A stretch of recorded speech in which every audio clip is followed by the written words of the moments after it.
Hey guys, welcome back to another episode of E46 Turbo Build. Fair bit has changed since my last video. Basically, I tried to tune the stock ECU. I ended up accidentally unplugging the cable to the laptop while downloading a file to it, and it actually bricked the ECU, so the car would not start at all. I knew instantly that it was bricked, so I had to get a new one. I ordered one off eBay, so I put that in, but it turns out to be an automatic ECU. So it's a little bit different to the manual one. It idles at like 1,100. The other thing is the clutch is pretty much gone, but we have a new clutch. What is it, Ayrton? 6-pack. 6-pack ceramic clutch. A whole lot of gearboxes throughout. Yeah, very violent, but can hold, so that's all that matters. I thought it had springs in it, so it'd be a little bit less violent, but it doesn't, so have to see how that goes. And then, yeah, just the pressure plate. If you guys remember from my last video, the flex disc Guibo thing, it's like a rubber circle which goes between the transmission and drive shaft. I got a new one because my other one was all shredded up from just turbo, and I put a new one in, and this one's shredded as well. I've ordered an upgraded one from America. It's aluminium and it's got polyurethane between the bolts. So right now we're going to put the clutch in, and then the car will be drivable again.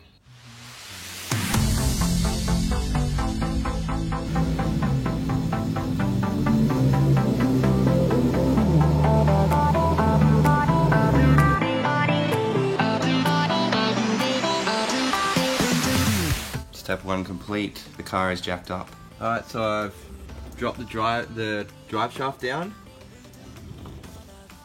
and I found out that my drive shaft mount is actually broken.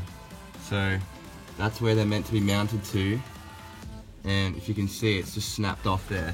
So literally my drive shaft was just wobbling around like crazy. That's why the vibration was so violent. And the bearing on the middle of the drive shaft is actually like screwed as well, so I'm gonna need to get a new one of those. I've just taken the flex disc off. This is the flex disc that I just took off, so it's pretty screwed. That's what happens when you put a turbo on an E46. This is the back of the gearbox. There's about 10 or 12 bolts going all the way around the bell housing. So there's 2 down there, one there, one there. The hardest part is getting the ones right on top, up here. So what you got to do is, you got to undo the mounts for the transmission and undo the engine mounts as well, and then jack the engine up with the jack so that the transmission tilts downwards, so you can actually see, access the bolts. So I've only got 3 undone, and I think there's 7 more to go.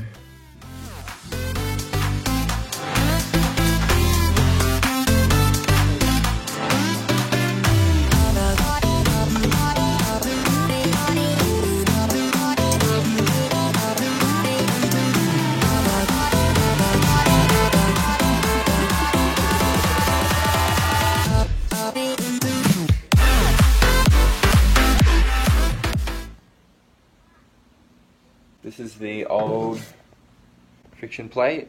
Haven't even opened the new one yet, so we're going to do that now.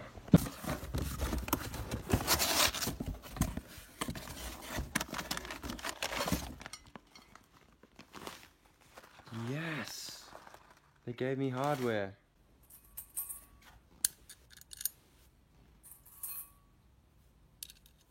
So I put the new flywheel surface on, and now I'm ready to put it back in the car.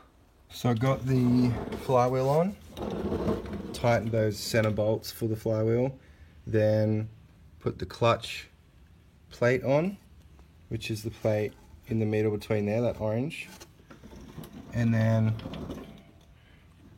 what you do is you put the clutch alignment tool in there with the clutch first, and then put the pressure plate over and start tightening the pressure plate down with these bolts around the outside here. So you want to do it in a star pattern so that it tightens evenly. So basically this gap here, I've got to get that like flat to the flywheel, but these are pretty tight already, so I'm basically tightening these screws against the pressure of the clutch. So I'm just going to keep tightening them, and then I can start getting ready to put the transmission on.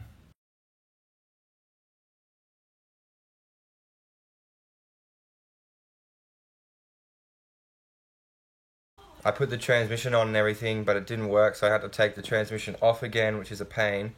And then now I'm using my existing pressure plate with the new clutch plate. The reason why it didn't fit is because this pressure plate is only meant for a flywheel that's the same brand as the pressure plate. So it fit on, but the clamping force wasn't set correctly, so it just didn't work. I got a new slave cylinder and I put that in already. Now I'm just going to put the drive shaft on and the exhaust on, and then should be ready to go. Also, the Performance Flex disc that I ordered hasn't turned up yet. It's been like 3 weeks since I ordered it. Must be delayed or something.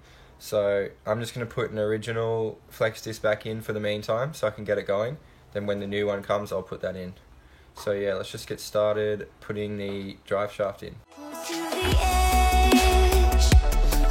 So perfect, we were too scared to take the leap. I'm missing the way we used to be. Let me go, let me in this mess I'm falling. Never know, can't find a reason why. Couldn't get any closer, can't find a reason why. Couldn't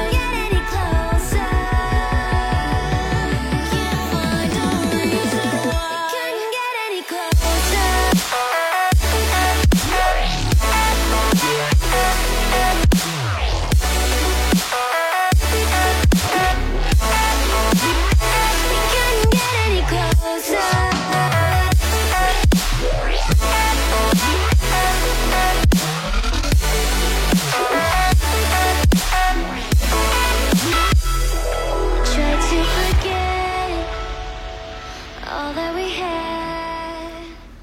By the way guys, this is my other E46, if you haven't seen it yet. It's pretty much exactly the same, just auto and obviously not turbo.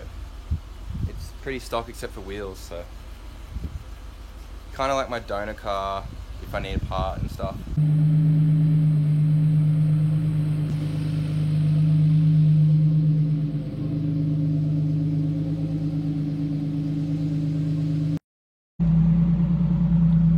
The reason why the car idles so high, and because when I change gears it revs up heaps, is because I have an automatic ECU in it, which means it's not used to the clutch, so it still puts fuel in after you take the clutch out. So eventually I'm just going to get another manual ECU, but for now this will be fine.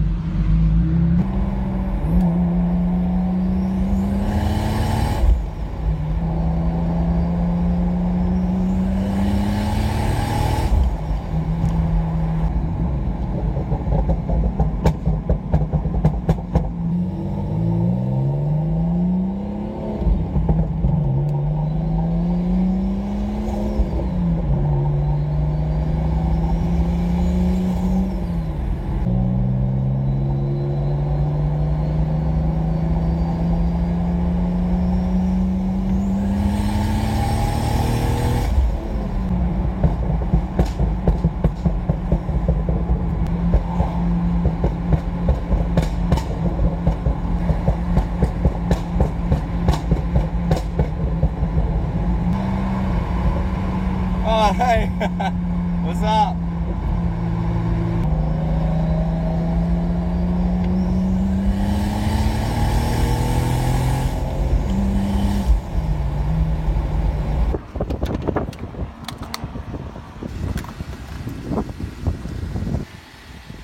Hey guys, so right now I'm taking my wheels off and I'm going to be putting my friend's wheels on just to see what they look like.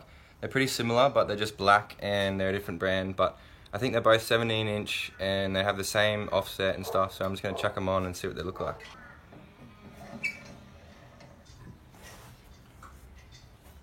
Nah man, you can't run non-hub centric spacers because like your car's gonna blow up, dude. Your turbo will blow. This is living proof that non-hub centric spacers work and they're not gonna make your wheels fall off. It's like driving around the round, but like trying to like.